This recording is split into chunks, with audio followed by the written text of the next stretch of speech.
Hi, everybody. Thank you so much for joining us. This is the Q&A for Blocks, the project that you've hopefully just seen. We are joined by Bridget Maloney, the creator, writer, and director, Claire Coffey, lead actress, and producers Kate Chimuris, Kristen Slazeman, and Valerie Steinberg. Thank you guys so much for being here. Thanks for having us. Thank you. So I just want to jump right in. I'm a big fan. I have a 2-year-old and a 5-year-old, and I feel seen. You know, it's one of those projects where you're just like, someone understands what's going on inside my head. And I think that there's a lot of, you know, as a young mom with young kids, there's mom humor kind of out there, and some of it can be insulting in a weird way. And there's something about this project that feels just so authentic and honest. So kudos on that. But Bridget, I would love to kind of pick your brain. Where did this come from? And I would love to know the genesis of the project. Sure. So I have a 3-year-old and a 6-year-old, so I could just stop talking then. Yeah. But I have 2 little kids, and they were 5 and 2 when I wrote this, and they actually are the kids in it, are my kids. I was wondering where you got them, actually, because they are so real. Okay. I grew them. Good. That's smart. Yep. And they know Claire, so I also was like, this will be easy. And it's never easy working with kids, maybe especially when they're yours. I thought this was like a hack, but mom and director at the same time. Yeah. It was not. It was, yeah. We'll see if we ever do that again. But I wanted to. I had been toying with doing this, like, and Kristen had read them a long time ago. These like 1-page, very visual parenting things, like these snapshots that was just pure visual storytelling. And one of the ideas I had was a mom clearing the breakfast dishes, and she vomits Legos and rinses them off and puts them away. And then I was like, I think I could open that up into something bigger. And so I did. And then I submitted it to AFI's Directing Workshop for Women, and I made this as part of that. So it just came from this feeling. I wanted to do a visual metaphor for this sort of overwhelm and lack of boundaries in all senses that I was experiencing when I had my little kids. So is it like semi-autobiographical in a way? Obviously you're not throwing up plastic, but did you feel the same thing that the main character felt? Oh, yeah. Yeah. I mean, a big thing that I was trying to capture, and I feel that I've been successful, but you tell me, is that even when things are like, okay, there's nothing terribly wrong, it's still very hard and very disorienting. And there's this sort of like surrealism and this like existential dread that can creep into having children and crossing over into being a parent. And again, like, it's great. I wanted to have kids. I was thrilled to have kids. I didn't have clinically significant postpartum anxiety or depression. And I still would be like sort of hallucinating when they were newborns, and like, because I was so sleep deprived, and just like and like obsessing about the universe expanding, which had not been something I'd done in 25 years. And so like, I thought it's all so disorienting, and I wanted to make something that showed how that felt. And so that was my goal. So yeah, autobiographical, and and we also filmed in my house with my children, so it started to feel like a little meta throughout. I'm sure. I really felt that what you were talking about, that kind of the existential sort of feeling when they were at the baby shower, and then where, you know, like the women's get together kind of thing. Yeah. It was just like Trader Joe's and and then you're just kind of like, who am I anymore? You know, just. I've been in those circumstances where I'm like, have I been talking about strollers for half an hour? Like, yeah. So, spot on. Perfect. Yeah, thank you. So Claire, as a mom yourself, how did you feel about the project when it came to you? When I took it with my hands from Bridget, I've known Bridget for a long time. I love Bridget, and specifically, I think her brand of humor has, so like what you were just saying about the mom humor out there and the kind of mom memes, and I find them to be pretty, yes, reductive and boring, and also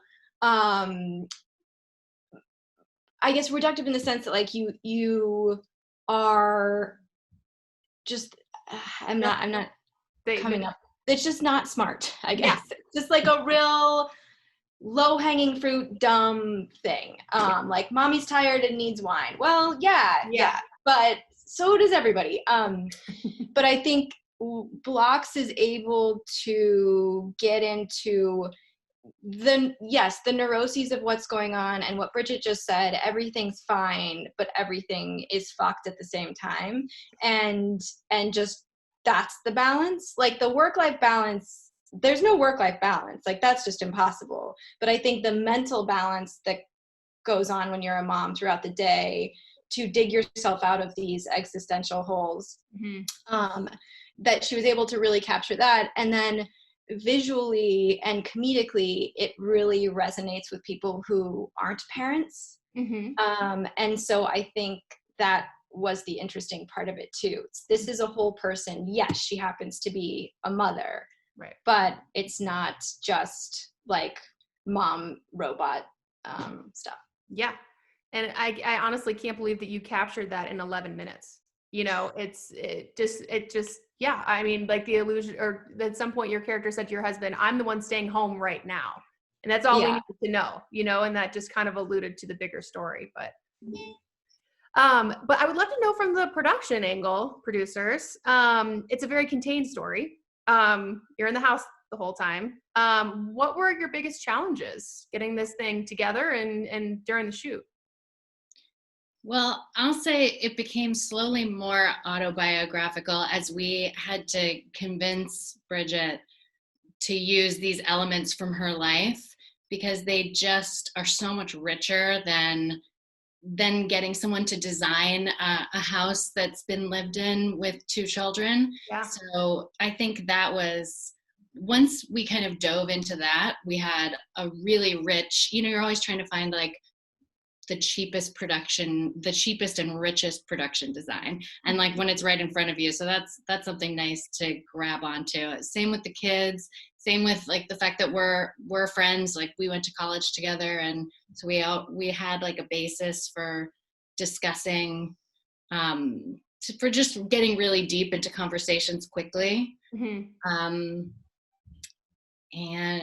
what else, you guys? We almost didn't get our permit from the city of Burbank moments before the night before the first day of production. Bridget was literally in the Burbank permit office. They were like, they shut the metal grate down of the window. Well, you needed a permit to shoot in your own house? Oh, yeah. Well, yes, but also the park. We had a scene in the park. And that's what our first day was. Yeah, there's the park scene, and there's the weed mom party scene, aka baby shower scene. That was at a friend's house. But yes, all of it was in the city of Burbank. So that was fortunate. We didn't have to worry about Film LA or any other kind of permits. So we needed that permit. But yes, in general, you do need a permit to shoot inside in any residential house in LA. Wow. Even your own. So, and then of course you still need a studio teacher to monitor children, even your own. So we had that. Even your own, who at that point were not even in, like my daughter had yet to start kindergarten. I was like, listen. What did the studio teacher do? She sat there. I mean, she's very nice. Kate was she like made sure we weren't abusing my children, which we were. Yeah. And they're the advocates. Yeah. And like we'd be like, how much time do we have with George, my 2-year-old? And she'd be like, you've got another 90 minutes. And we'd be like, great. So, you know. Hysterical. Your daughter, the time that he's Your daughter had the busiest schedule of anyone. She was like she had a unicorn performance in the morning and then had to be on set in the afternoon. She and Mark had like the most conflict. It was terrible. She was in this summer camp and their performance was on like the day, her heavy day, and it was like we talk about it all the time. She's still processing, so she that is funny. You'd be like, Mom's busy. She's like, you don't know busy, Mom. That one day. She's like, really? Because I just did a quick change in the car on the way over here to make it. So cute. Where did so you worked with AFI, and then did all that financing come together that way, or were you guys crowdfunding, digging in the couch cushions? How'd that work? All of the above. So AFI does not give you any money, but they give you a lot of support. Sorry, I keep hitting my iced coffee. And rules, a lot of support and a lot of rules. Structure. Yeah. And they, so yeah, we mostly crowdfunded. We had a few EPs who donated generously, and then we begged people for money on the internet mostly. Via Seed and Spark. Yeah, we used Seed and Spark. Shout out to Seed and Spark. Great. And I hope that's a good producer right there. And I hope to never ask for money. We just lost a hamster, so I am gonna. This is my fault. This is 100% my fault, and we're gonna go find a hamster. Godspeed. Go find your hamster, bud. Okay, where is it? I love it. That's great. And so what's next? Are we thinking about turning it into a series? Is there a potential for some more content in the blocks world? What's the plan? Yeah. So I'm developing it as a series, right. Which I am in the process. I'm about to pitch to a studio. I don't know, I'm being vague, but I'm about to pitch it to a studio. And then, so it's like based on the family we meet in the short, but they're different sort of magical or heightened elements each episode that further the themes of the episode and the season, but following the sort of, I've been calling it a heightened reality domestic anxiety series. And then, it's too wordy. I need to work on that. I know, but I like it. It takes me a second to process, but I like it. Yeah, but my big home run at the end of the pitch, which I'll spoil now, is that it's that parenting is magical realism.